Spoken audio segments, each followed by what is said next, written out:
Titirahin ko na ito mga idol. Surahan sa ilalim ng tuwas. Ayan. Sa pool kang surahan ka.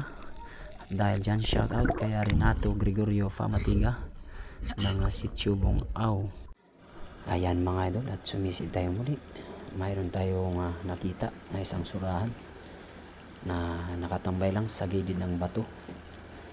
Wow! Ayun. Patay kang surahan ka. Masarap ito mga idol, inihaw o kahit sabawan.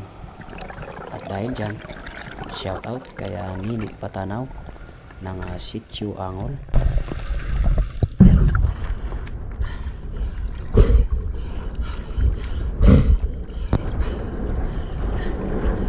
At ito na naman mga idol, sa ikatlong pagkakataon, tayo po ay sumisid muli.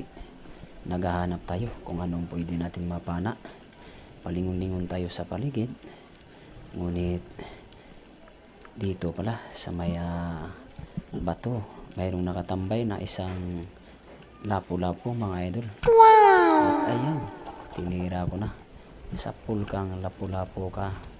At dahil dyan, shout out kaya Santiago GR. Hanggang dito na lang tayo mga idol. God bless.